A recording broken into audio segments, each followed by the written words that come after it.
Pokoknya intinya ajak terus, nasihat terus. Baik dia mau enggak, itu tadi kembalinya ya. Itu bainahu wa bainallah, antara dia dan antara sama sama Allah gitu. Assalamualaikum warahmatullahi wabarakatuh. Sahabat Kopi Majelis, kali ini saya ditemani oleh Ustadz kita, orang asli Mentok, putra daerah Mentok, Bangka Barat, yaitu Ustadz Mustafa Umar. Assalamualaikum Ustadz. Waalaikumsalam warahmatullahi wabarakatuh. Bagaimana kabarnya Ustadz? Alhamdulillah sehat Pak Eko. Pak Eko gimana kabarnya, sehat? Alhamdulillah sehat juga Ustadz. Alhamdulillah. Sehingga kita bisa kumpul nih Ustadz. Alhamdulillah. Baik Ustadz, sebelum kita ngobrol panjang lebar tentang CS kental nih, tema kita hari ini CS kental.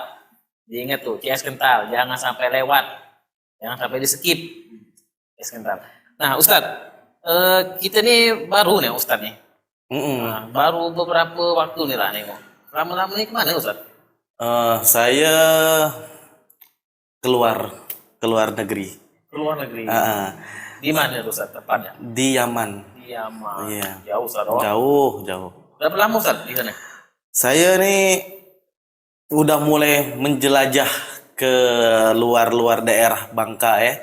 Itu dari tahun 2009 karena tamat SMP saya menjelajah ke Sukabumi, itu saya mondok di Darul Habib. Itu Indah Abuya Ahmad Novel bin Abdullah bin Ahmad bin Hamid Al-Kahf. Saya mondok di situ 10 tahun dari 2009 sampai 2019.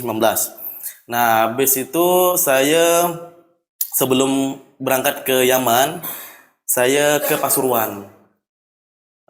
Itu paling lama itu 3 bulan lah. 3 bulan.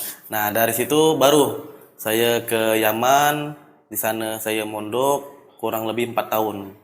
Itu Indah Al-Habib Abu Bakar Adeni bin Ali Masyhur di Ribat Muhajir Khusaisah.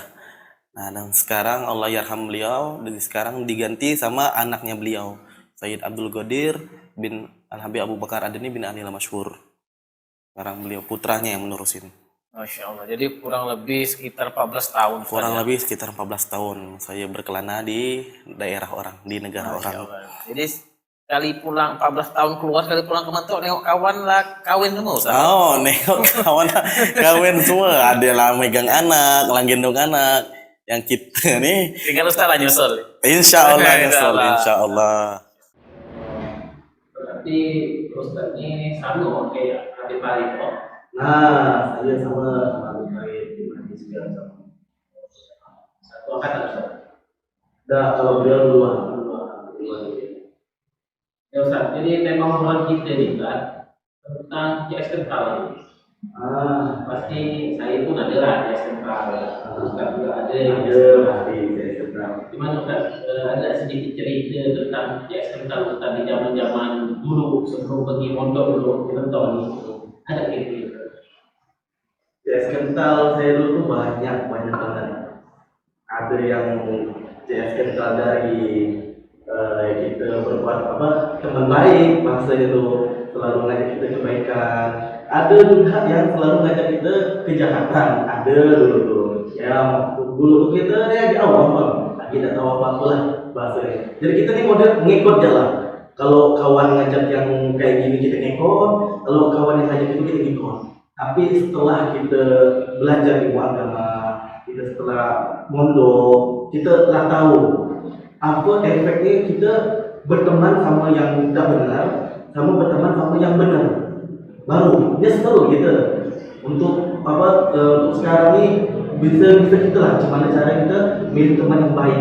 Karena apa? Karena kita ini nggak tahu, karena kita ini mudah terekor sama orang tuh. Kadang teman kita ngajak gini kita ngikut ya, kadang teman kita ngajak gini kita ngikut ya. Tapi kalau kali kita ngikut teman yang baik, alhamdulillah. Itu tuh saya dulu sekarang ini lah baru nyesel gitu. Jadi kita mondok, kita tahu mana yang baik buat kita, mana teman yang tidak baik buat kita. Betul Ustaz. Kadang kita juga, kalau saya pun, kalau dihitung-hitung banyak kawan tuh mengajak ke kiri pada sekarang. Iya. Kalau kita lihat jalan di masjid, di musola kawan kita kalau maghrib aja, yang datang ke musola, lebih banyak yang di luar musola yang datang. Itulah, makanya tuh. Nah, itulah. Jadi gimana Ustaz? Kita membentengi diri kita nih dari godaan-godaan teman-teman yang kadang-kadang kita nengok misal, anggaplah kalau dalam kenakalan kecil-kecil itu merokok misalnya. Kawan-kawan kan kalau merokok kayak itu, kayak bukan merokok, nah, itu kan salah satu perbuatan yang tidak baik. Gimana gitu membentengi supaya kita tidak terekor? Kayak kawan-kawan dulu ajaran kita, woi merokok ya. Nah, jadi yang tidak merokok ini sedikit, yang merokok ini banyak. Gimana supaya kita tidak terekor yang tukang merokok ini? Kalau masalah rokok kan sekarang ini untuk prioritas sekarang ini banyak orang yang merokok. Nah, kalau yang kayak gitu bang, kita jangan kita ambil pusing dah, karena kita ambil hukum dah, dari segi hukum dah, merokok ini ada yang khilaf baina ulama, antara ulama, ada yang mengatakan haram, ada yang mengatakan makruh. Nah, kalau seandainya kita bilang, oh jangan merokok lah waktu kayak gini, takutnya tersinggung orang tuh. Nah, kalau misalnya dia minum khamar, kawan kita minum khamar, nah baru kita tegur, karena minum khamar tadi itu udah jelas dan mutlak haram. Nah yang kayak gini, ini udah keluar dari syariat, Nah, kalau kayak gini baru kita tegur. Nah, tapi cara tegur kita baik-baik. Tegur kita ini jangan adilah, nggak kayak minum khamar, jangan. Karena minum khamar tuh hukumnya haram. Karena di zaman dulu ada kisah ini Basiso. Jadi Basiso dia ahli ibadah. Masya Allah, ahli ibadah Basiso. Nah, Basiso ini tadi dia punya masjid bang, Nah, dia pokoknya ahli ibadah. Pokoknya pagi, siang, malam, sore itu ibadah terus Pak. Pokoknya ke masjid terus. Nah, di situ ada setan. Ini setan tidak suka nih sama Basiso. Karena kenapa? Karena ini ngelihat apa itu Basiso ahli ibadah. Nah, akhirnya di situ setan mengubah wujud dia jadi manusia. Nah, akhirnya datanglah setan tadi ngomong ke Basiso, wahai tuan, apakah boleh saya sholat di masjid Anda? Kata Basiso, silakan dengan senang hati saya. Akhirnya setan tadi itu masuk ke masjid dan di situ diibadah. Setan tadi itu pagi, siang, sore, malam. Terus juga Basiso ini lihat apa? Ini setan tadi itu tidak makan, tidak minum, tidak tidur.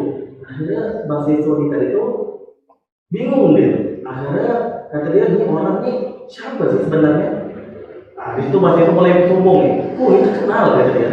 Dia ahli ibadah kata dia. Tapi masih makan, masih minum kata dia. Masih tidur kata dia. Tapi orang tidak sama sekali. Setiap aku datang dia dalam keadaan ibadah. Setiap aku datang dia lagi dalam keadaan sholat. Akhirnya dia datang sebagai itu tadi. Wahai fulan kata dia.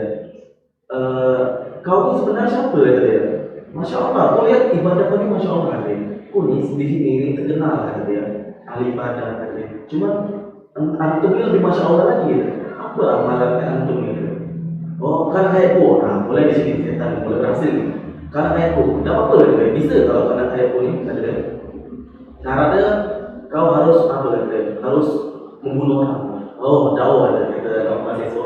Ini di sini terkenal, disegani semua orang, ahli ibadah. Mana mungkin kau nak bunuh orang?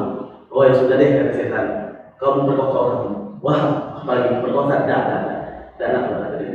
Dah yang ini yang terakhir. Kalau kau yang benar nak kayak aku, nah kau harus turut kata dia. Kau harus minum khamar. Dosa banyak kan? Ada sedikit ya.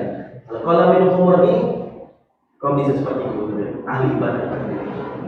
Oh minum khamar sedikit ya, sedikit ya. Cari tempat di mana jauh dari perkampungan tadi itu, buat apa? Buat diminum khamar. Akhirnya nemu dia, diminumlah sama dia. Terbuk.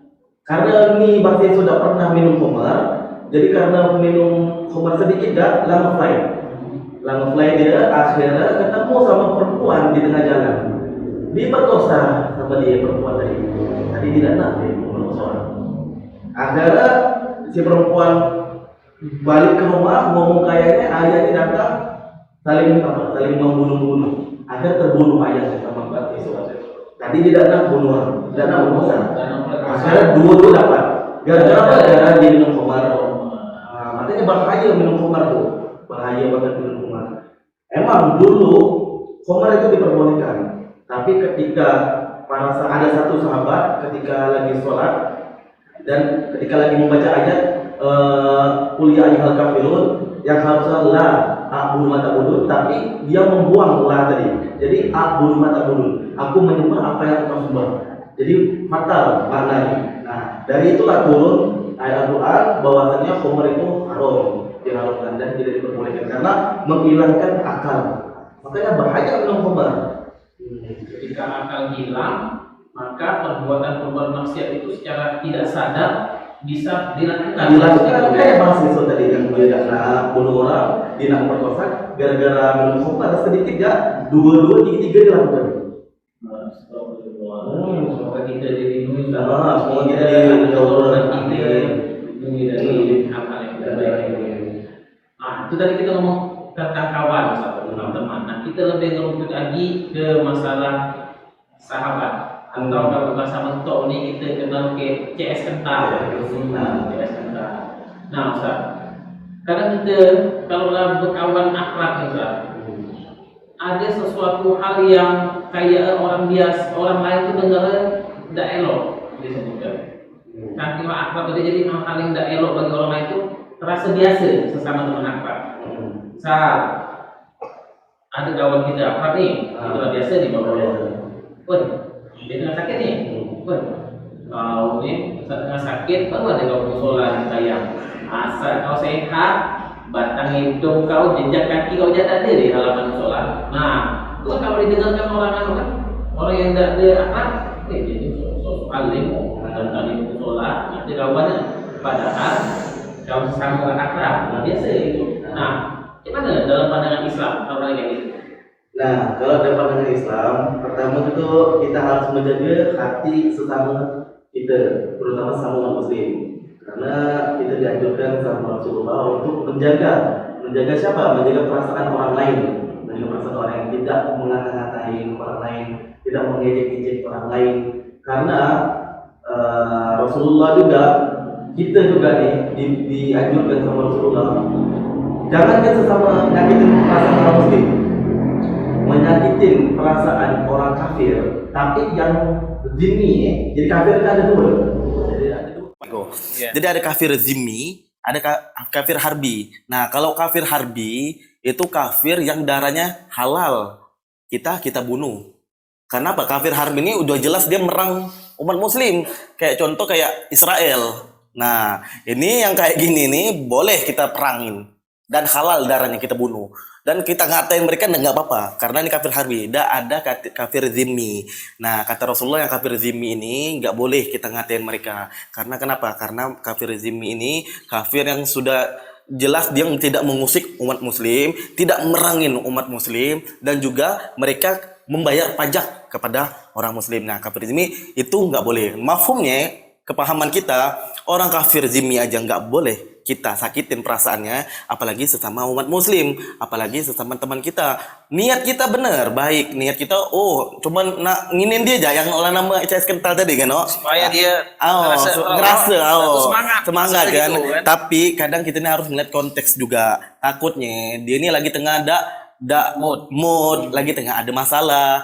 Nanti yang ada dia tersinggung. Emang benar, niat kita untuk yang kata Pak Eko tadi karena innamal a'malu binniyat. Sesungguhnya amal itu tergantung dengan niat kita. Tapi ya itu tadi itu karena kembali yang tadi itu karena takutnya dia lagi dalam keadaan mungkin galau, lagi tengah ada masalah atau banyak utang mungkin enggak tahu gitu.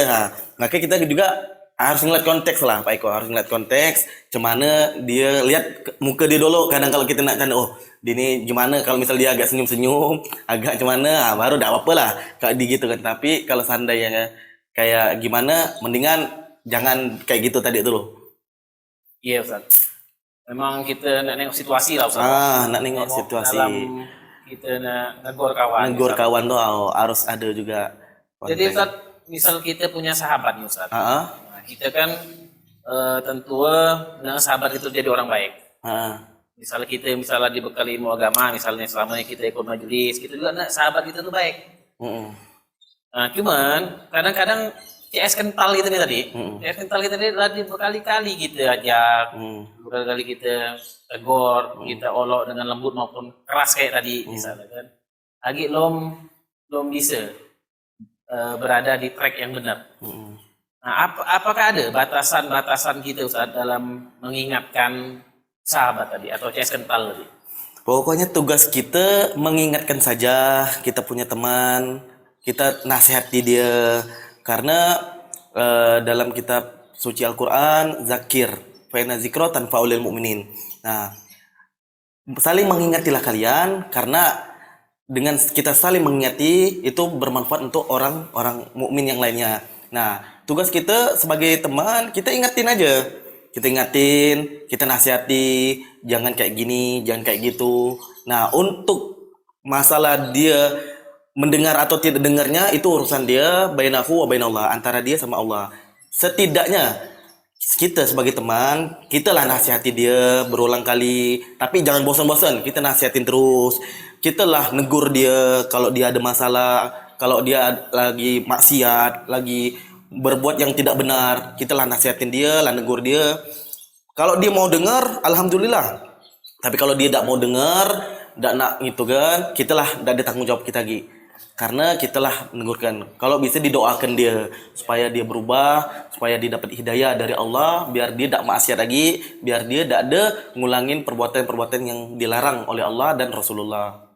Oke, Ustaz. Intinya terus menerus Ustaz. Terus menerus, jangan bosan.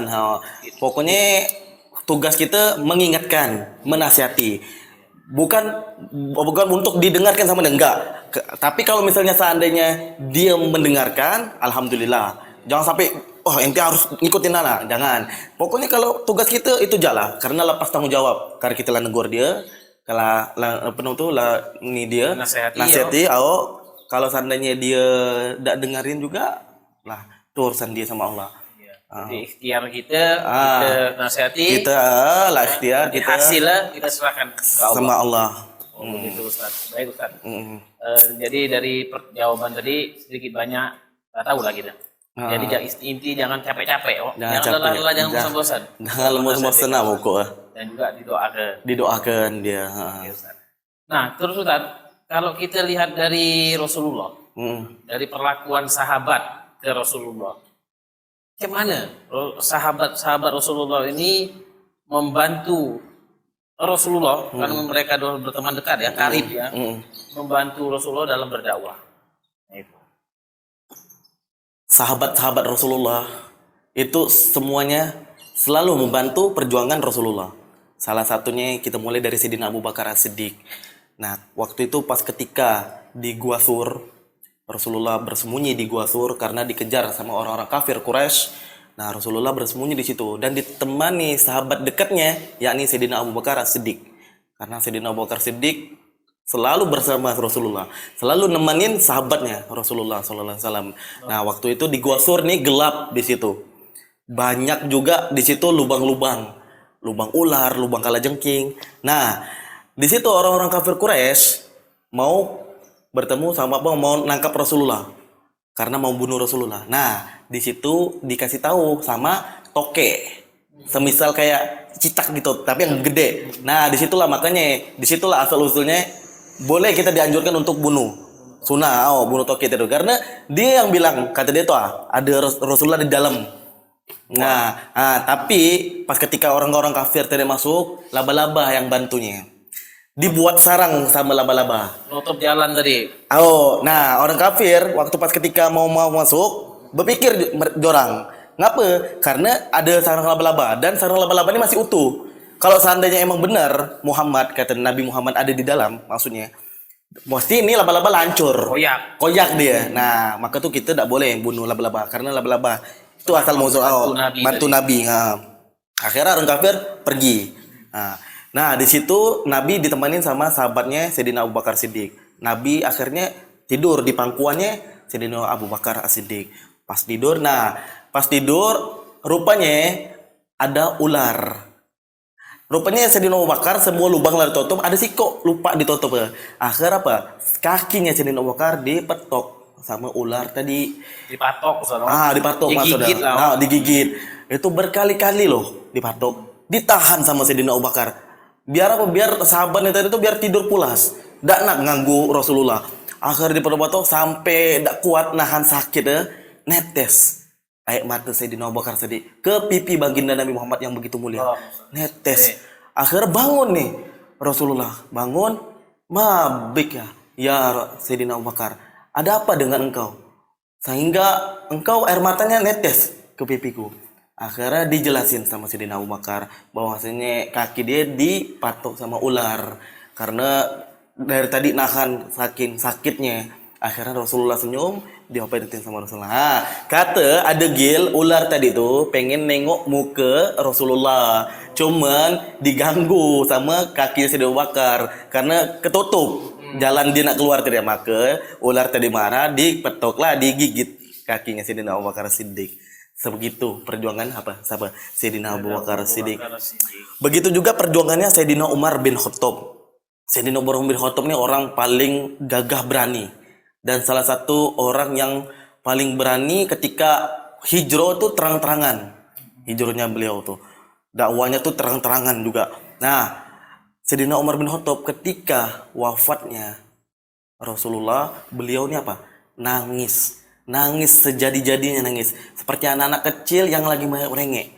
Bahkan kata Sayyidina Umar, barang siapa siapa yang mengatakan Rasulullah Godmat telah meninggal, saat ribak akan kupukul kalian, kata Sayyidina Umar. Saking ininya cintanya sama Nabi Muhammad. Akhirnya di situ ditenangi sama Sayyidina Abu Bakar Siddiq dan ngeluarin syair. Sayyidina Abu Bakar Siddiq berkata, "Man kana ya'budullah innallah hayyun la yamut." Barang siapa yang beribadah kepada Allah, innallah hayyun, sungguhnya Allah itu hidup, la yamut, dan tidak bakalan meninggal dan tidak bakalan mati. Wa man kana ya'budu Muhammadan, dan barang siapa yang beribadah kepada Nabi Muhammad, innahu insan hayyun wa yamut, sungguhnya Nabi Muhammad itu manusia, wa yamut, dan pasti bakalan mengalami yang namanya kematian. Nah, tapi di sisi lain bukan Sayyidina Abu Bakar Siddiq gak sedih pada waktu itu. Soalnya ketika wafatnya baru kita tahu hatinya Sayyidina Abu Bakar Siddiq itu pas dibuka di sini dadanya ini gosong. Saking menahan rindu Rasulullah pas ketika ditinggal sama Rasulullah. Sayyidina Abu Bakar Siddiq tuh kecintanya daripada Sayyidina Abu Bakar Siddiq dan Sayyidina Umar. Begitu juga kecintaannya siapa? Sayyidina Ali bin Abi Thalib, sepupunya Rasulullah, anaknya paman Rasulullah, dan sekaligus menantunya Rasulullah karena dinikahkan pada Fatimah, anak perempuan yang paling dicintai sama Rasulullah. Pada waktu itu Rasulullah itu dikejar sama orang-orang kafir, akhirnya masuk ke rumahnya Sayyidina Ali bin Abi Thalib. Nah, Sayyidina Ali bin Abi Thalib pada waktu itu ada di rumah juga. Nah, ketika orang-orang kafir mau menyergap Rasulullah karena tahu ada di dalam, rupanya Rasulullah pas di kasur pas mau dibunuh, subhanallah, dibuka dulu, masya Allahnya, dibuka dulu sama orang-orang kafir. Rupanya pas mau diginin, rupanya apa? Sayyidina Ali, bukan Rasulullah. Tuh kecintaannya Sayyidina Ali. Bayangin, siapa sih orang yang nak kok? Maksudnya tuh menggantikan posisi orang yang udah siap mau dibunuh. Siapa orang yang siap? Misal ada Sayyidina Ali rela dia demi apa? Demi menggantikan posisi sama Rasulullah. Tidak takut mati. Rela dia gantiin posisinya. Bayangkan siapa yang nak, tapi kecintaan dia sama Rasulullah. Salam. Jadi segitu tiga sahabat Rasulullah tadi menunjukkan rasa cinta ke Rasulullah sampai rela mempertaruhkan nyawa. Terus rela menahan rasa sakit. Terus cinta sahabat Umar tadi, ketika Rasulullah wafat, dia sampai nangis kayak anak kecil, guling-guling. Dia sampai nangis tuh kayak maksudnya ngerengek gitu. Ngerengek kayak nangis bener-bener lah. Ibarat kata kayak anak kecil gitu. Maksudnya Umar. Allah itu kan karena rasa cinta. Karena tadi. kesayangan, rasa cinta beliau tadi itu. Kalau di zaman sekarang ada gitu Ustaz. Kalau di zaman sekarang nih nggak tahu. Wallahu a'lam. Wallahu a'lam dah. Kalaupun ada 1001 ya. Nah, maka tuh Ustaz, kadang kita nih ngerasa berjalan di jalan dakwah nih kayaklah superior. Padahal kalau dibandingkan dengan sahabat, belum ada apa-apa gitu sebenarnya. Belum ada Belum ada apa-apa. apa-apa. Jauh kita daripada kendun jauh. Jauh. Nah, jadi gini Ustaz, terakhir nih Ustaz, gimana Ustaz supaya kita nih bisa merangkul kawan-kawan dalam jalan dakwah nih. Tidak kalau dia tidak baca ceramah misalnya, dia bisa bantu dalam segi media atau dia bantu dalam meramaikan media-media sosial atau lain sebagainya. Dan juga gimana supaya setelah mereka berjalan di dunia dakwah, mereka itu istiqomah.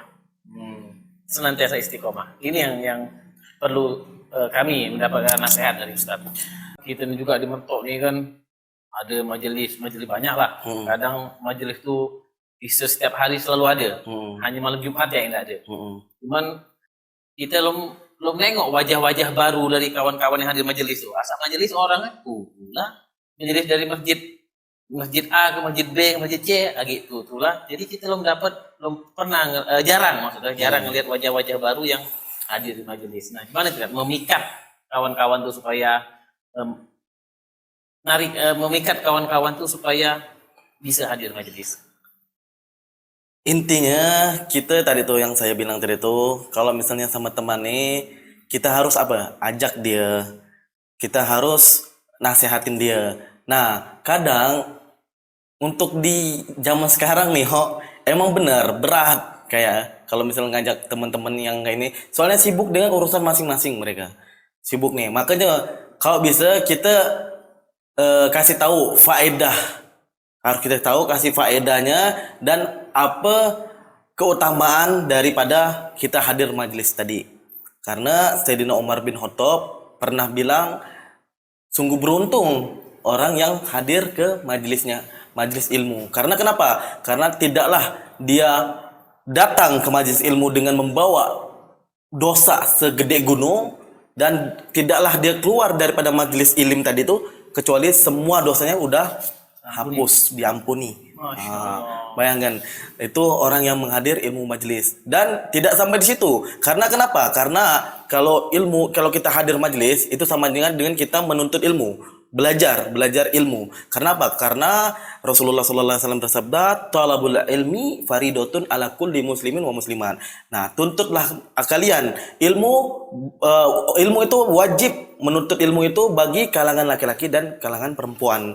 Nah, di situ Rasulullah bilang apa? Talabul ilmi faridotun ala kulli muslim wa musliman. Talabul ilmi, menuntut ilmu, bukan menuntut untuk kita paham, bukan talabul fahmi.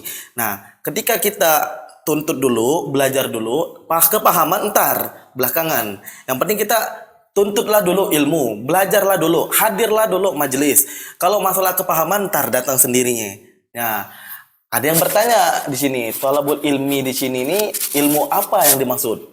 Karena ilmu itu banyak, ilmu kedokteran, ilmu syariat, atau ilmu kepolisian, atau ilmu kebidanan. Nah, ilmu yang dimaksud di sini ilmu hal. Ilmu hal itu apa? Ilmu yang akan kita mau kerjakan di dalam ibadah.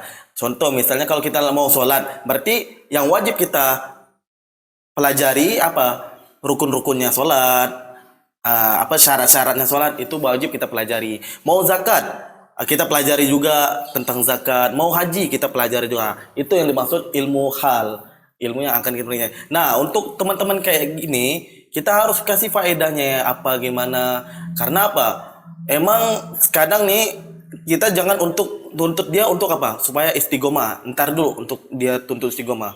Karena istiqomah itu berat. Karena istiqomah ini sama dengan khairun min alfi karomah.